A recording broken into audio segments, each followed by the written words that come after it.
que tu as un VTT pour aller en Alsace?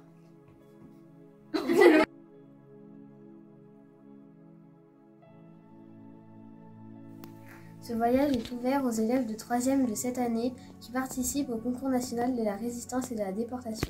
Et nous qui l'an prochain le ferons à notre tour.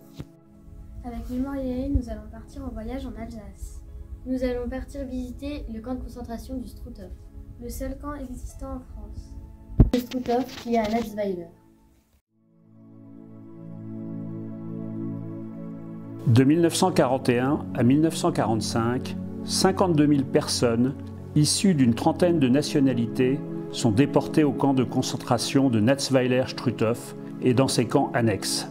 Visiter ce camp aujourd'hui et ses nombreux vestiges sur près de 5 hectares, c'est prendre pleinement conscience de l'enfer concentrationnaire et du quotidien des déportés sur un site perché à 800 mètres d'altitude, en pleine nature, à 2 pas d'une carrière de granit rose qu'ils exploitaient.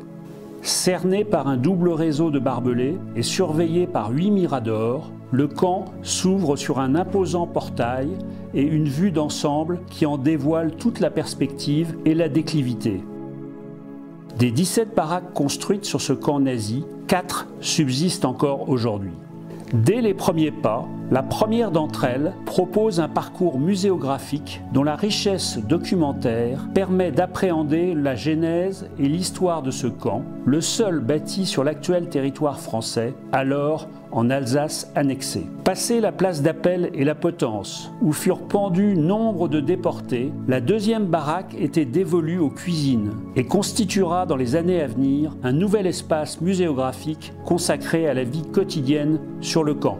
La descente vers le bas de l'enceinte, qui longe le ravin de la mort et les terrasses des 14 bâtiments disparus, débouche sur 2 autres baraques.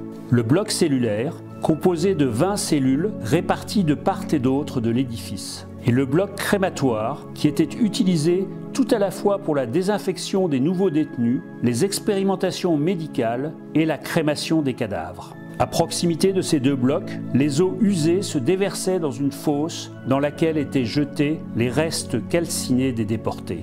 Ce lieu constitue aujourd'hui un espace mémoriel et de recueillement. Le mur du souvenir et les nombreuses plaques commémoratives qui y sont apposées rappellent le sacrifice des déportés de toutes les nationalités. À moins de 2 km en contrebas du camp se dresse l'auberge du Struthof où s'installèrent les premiers officiers SS et son annexe, dont une pièce a été aménagée en chambre à gaz expérimentale en avril 1943. Des tziganes y furent exposés au gaz de combat et 86 juifs y furent gazés pour constituer une collection anatomique de squelettes. Témoin de la barbarie nazie, le site du camp de Natzweiler-Struthof, que l'on peut rejoindre à pied depuis la gare de Roto par le chemin des déportés, constitue également un haut lieu de la mémoire nationale. Depuis sa nécropole, qui regroupe 1117 tombes de déportés, majoritairement exhumés en Allemagne, s'élève sur plus de 40 mètres de haut le mémorial inauguré en 1960 par le général de Gaulle.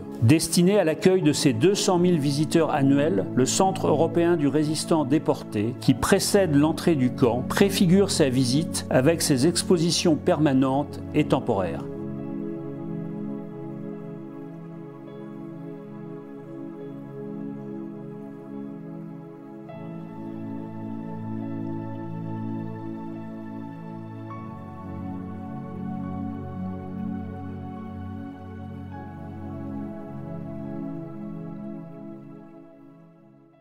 Nous allons visiter le mémorial Alsace-Moselle à Schmirneck.